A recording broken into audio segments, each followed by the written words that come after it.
So we've got the snare here. Let's have a look. Let's have a listen to that. Alright, what I want to do is bring on some pitch modulation. So we are going to take the envelope.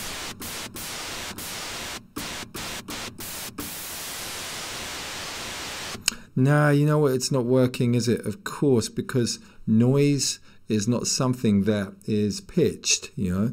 It's basically all frequencies represented. So the pitch is not going to work at all. What's going to be better for this is the filter. So I'm going to turn this on and we're going to do the envelope. Let's bring the frequency down. There we go. I'm going to bring some resonance on.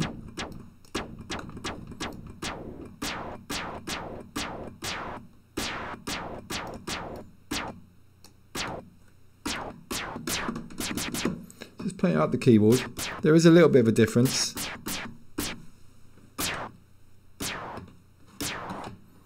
So let's get in there with the volume and let's just... Yeah, something like this could be quite nice actually. So I'm creating a little kind of...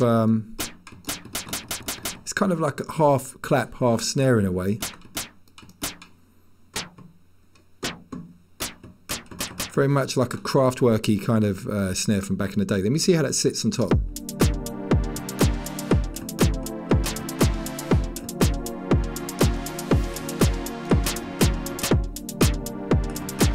I think there's some more work I need to do on that, but I'm going to get the pattern down first and then get busy with that.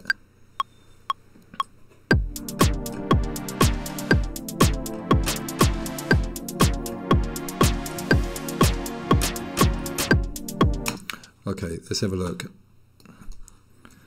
Let's just quantize that and set the end point where it should be.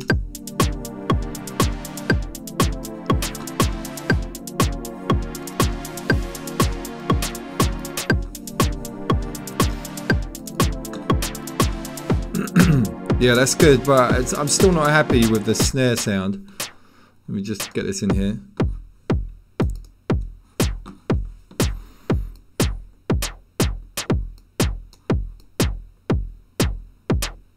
Just adjusting that frequency on the filter.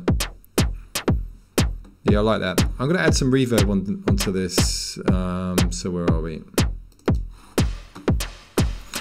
Take away the high cut processing. Let's open this up. Decay time a bit longer, but the dry wet mix smaller.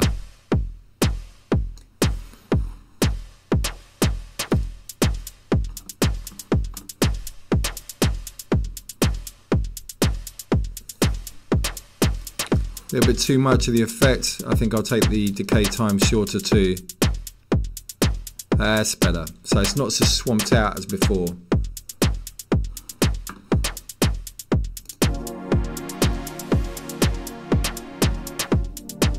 And also with this, because the filter is on there, let me do an EQ8. This sound here, you know, the noise is thick. There's a lot of frequency energy there. So I'm going to do a low cut on here. Take it to about 150 or so. Let's take the Q up a little bit. There we go. There you go. That's nice, sitting nicely in the mix. But do you know what I want to do? I'll take this pad and do some side chain ducking. So let's open up the side chain from the kick and let's bring this down. Fast attack.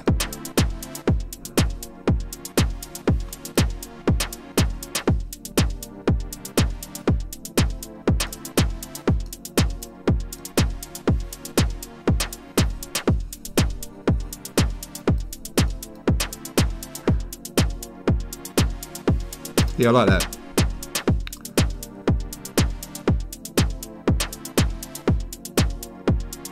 Nice little bit of movement on there from the kick itself. So yeah, it's shaping up pretty nicely considering the fact that we are only using two samples, one sawtooth, one noise sample, and that's it. What else do I want to do? Something else musical. If I take my synth basic In fact, what I'm going to do here is I'm going to duplicate the pad. So I keep some of those settings. I don't want to keep the compressor. I'm going to take that away. And I want to change the settings on here. I'm going to keep the chord, but I'm going to add something else, a little arpeggiator. So we're going to stick this here. Take the steps, the rate, sorry, 216. And just going to look on here. Just going to name this arpeg. Let's get that playing. And let's make some adjustments. The filter, the envelope, I want to do different.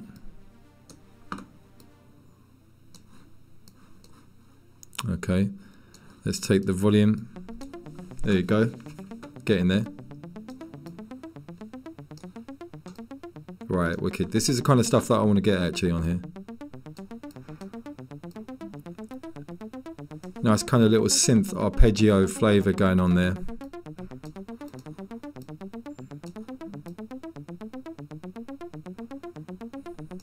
Yeah, that's nice. And maybe some delay on there. Let's get the ping pong delay. Ease back on the feedback. A little bit of the balance there of the dry wet. Adjusting the EQ profile here. How does that sit with the rest of it?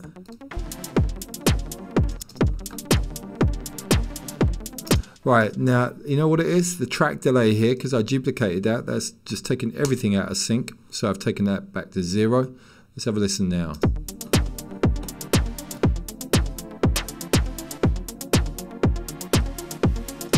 Let me just check something else. No, that's looking cool. I still think we can do something else with the sound.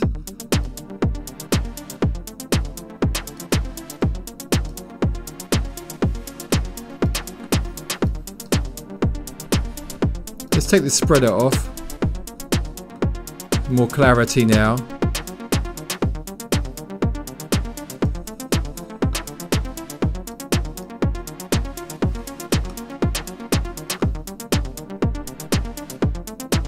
The other thing I'm feeling is that I want that to be higher. So I'm just going to do the transpose.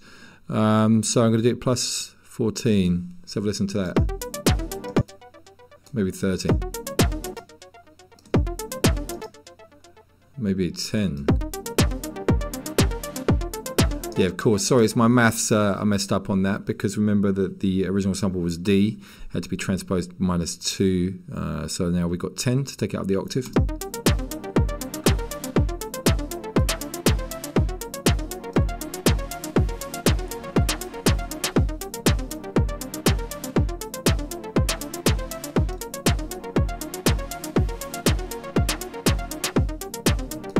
Yeah, so do you know what? I'm happy with that. I'm just going to save that.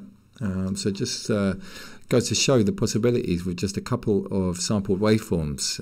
So yeah, I mean, I could develop that further. I could come out with some more sounds, but I think that's enough for you guys to get a feel for that. So yeah, experiment with that. You know, don't feel if you've got the basic Ableton that you're going to be limited without the operator and analog. If you get hold of yourselves some sampled waveforms from real synths, they don't have to be long either, because you can see there with the looping that we can get those all nice and tight. So yeah, just see if you guys can come up with something similar. It's quite a challenge, but yeah, it's rewarding. You know, it's good fun.